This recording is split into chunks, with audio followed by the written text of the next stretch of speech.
Good morning सबाइके आमार चैनेले तोमादेर सबाइके अनेक स्वागत। आज के होच्छे 10 तारीख और अक्षय तृतीया, ताई सकाल 6टार मध्येई घुम थेके उठे गेलाम। कारण अक्षय तृतीयार दिन आमादेर बाड़ीते ठाकुरके आमरा किछु भोग रान्ना करे दिई, माने बाड़ीते एकटु पुजो करी, निजेराई करी, कोनो रकम पुरोहित दिये नय। और एइखाने ओई जोन्नो सकालबेला समस्त बाजारघाट चले एसेछे। भोगेर समस्त रान्ना आमी करब, किन्तु पायेस और खिचुड़ीटाते आमी एखोनो अनेकटाई काँचा, सेई जोन्नो एटा मा करे निल। तारपरे बाकी काजकर्मगुलो आमी करब, ताई ताड़ाताड़ी स्नानटा सेरे बसे पड़लाम समस्त तरकारी काटते। एखाने आगे 9 रकमेर भाजा करब, सेगुलो गुछिए निये तारपर होबे पाँचमिशाली तरकारी, पनिरेर तरकारी, पोलाओ, खिचुड़ी, पायेस और चाटनी। और आमार शोशुर बाड़ी और बापेर बाड़ी मिलिए 90% मानुषई आमरा राम ठाकुरेर शिष्य। और आमादेर राम ठाकुरके 12टार मध्येई किन्तु भोग निवेदन करते लागे, सेई जोन्नो एत किछु रान्ना होबे, एकटु तो समय लागबेई, ताई ताड़ाताड़ी करे सबकिछु गोछाते बसे गेलाम। और ओइदिके खिचुड़ी और पायेसटा प्राय हयेई एसेछे, एरपरे आमी रान्ना बान्ना सब करे नेब ताड़ाताड़ी करे। और मा ठाकुरेर ओइदिके सब गोछगाछ करबे। और आमी सकालबेला उठे स्नान करे एकटुखानी र चा खेये निलाम। और सेटा देखे अनेकेई भाबते पारो जे उपোস करे केन चा खेलाम। अनेकेई आछे जारा उपোস करे किछु खाय ना, एकदम निर्जला थाके, आमिও तादेर मধ্যেই पड़ी।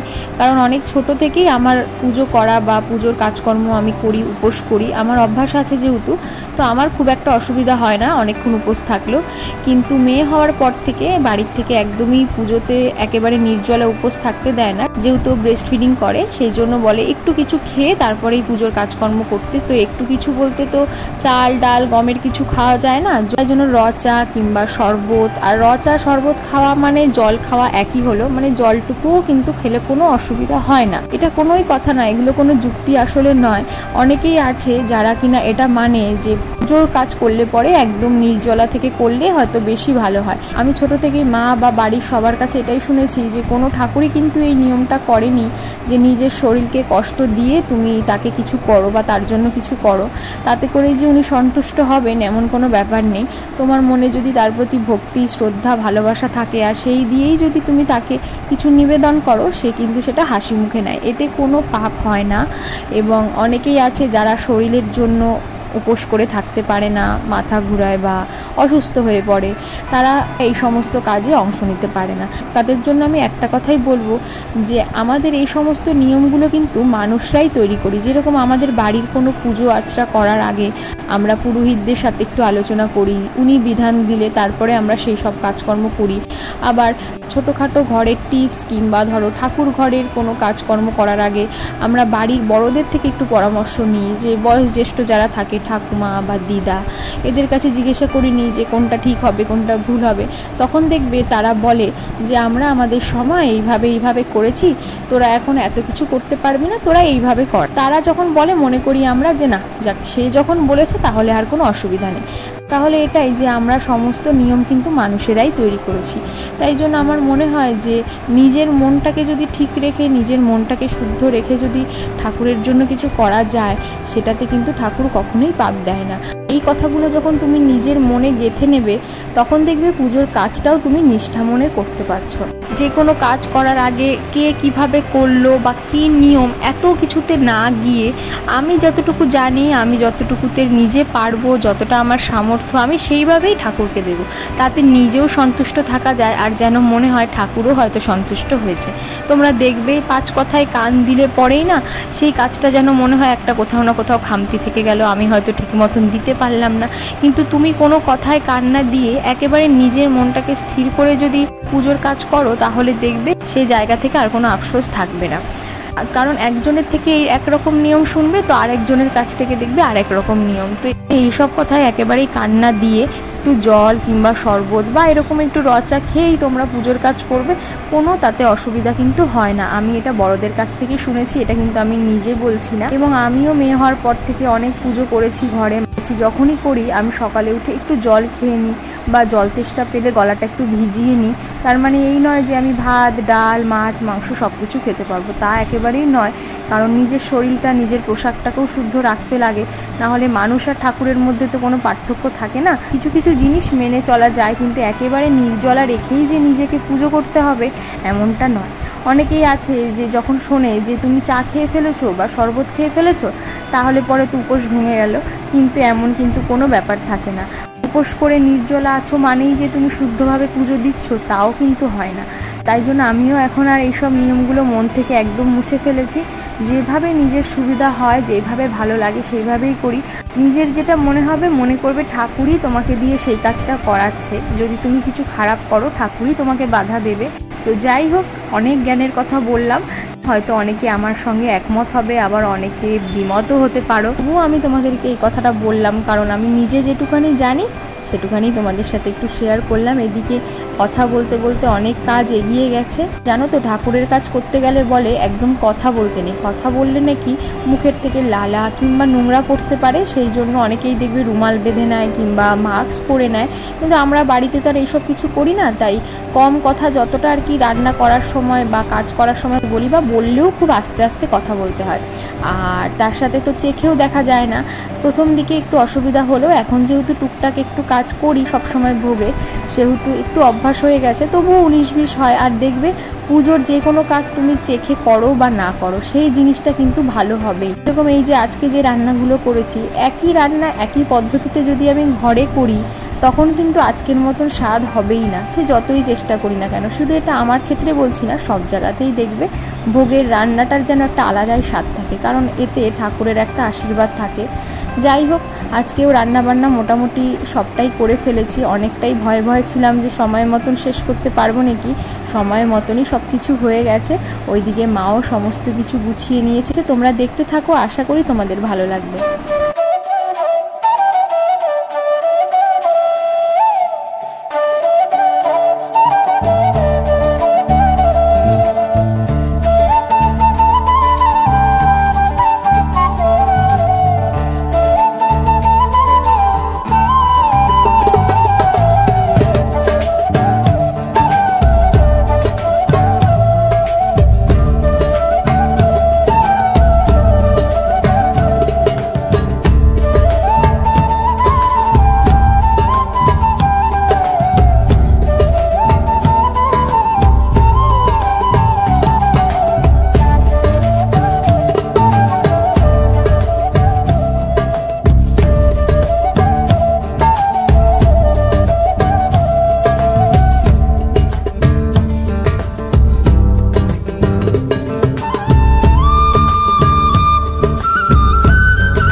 এদিকে 12টা প্রায় বাজতেই যায়, মাম্মাকেও স্নান করিয়ে একটু সাজিয়ে দিলাম। দেখো নতুন জামাটা পরেছে বলে কি খুশি, আর দৌড়ে চলে যাচ্ছে ঠাকুর ঘরে। তোমাদের তো আগেই বলেছি ওর একটু ঠাকুর পুজো কিংবা সন্ধে দেওয়ার ব্যাপারটা না ভীষণ ভালো লাগে, তাই জন্য দৌড়ে চলে গেল ঠাম্মির কাছে। দেখ এদিকে মা সমস্ত কিছু গুছিয়ে নিয়েছে, এবার ঠাকুরকে ভোগ নিবেদন করবে।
আমাদের যেহেতু ঠাকুরের আলাদা রান্নাঘর আছে, সেহেতু আমাদের একটু ঠাকুরের কাজকর্ম করতে সুবিধাই হয়, কারণ আমাদের বাড়িতে প্রায়শই আমরা ভোগ বা বিভিন্ন পুজো করি, যেহেতু ঠাকুরের রান্নাঘরটা একদম আলাদাই।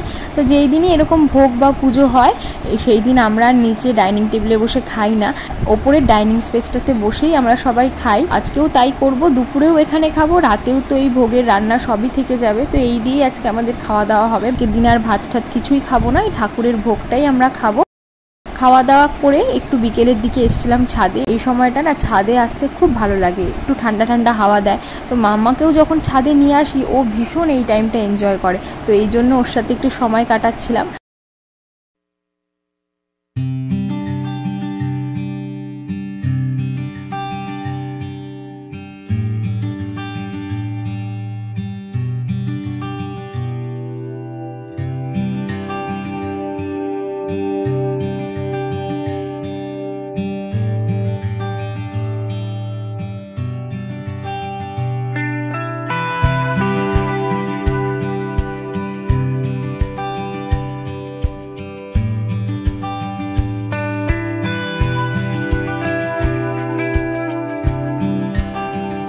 সন্ধ্যা হতে মা একটু সত্যনারায়ণের সিন্নি দিল। আজকের দিনে সন্ধ্যাবেলা প্রতি বছরই দেয়, আর এখানেও মাম্মা উপস্থিত। আর তার সাথে দেখো প্রচণ্ড দুষ্টুমি করছে, তাই আমিও ওর সঙ্গে একটু দুষ্টুমি করছিলাম, আর রেগে রেগে বারবার দৌড়ে ঘরে চলে যাচ্ছিল। যেই আমি একটু ভয় দেখাচ্ছিলাম আবার ছুটে আমার কাছে চলে আসছিল।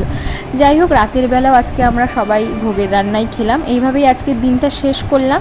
কেমন লাগলো ভিডিওটা অবশ্যই কিন্তু জানিও। ভালো লাগলে একটা লাইক করো, আর আমার চ্যানেলটাকে প্লিজ সাবস্ক্রাইব করো। তাহলে চলো আজকের মতন টাটা, আবার পরের ভিডিওতে দেখা হচ্ছে। সবাই ভালো থেকো, সুস্থ থেকো। Thank you.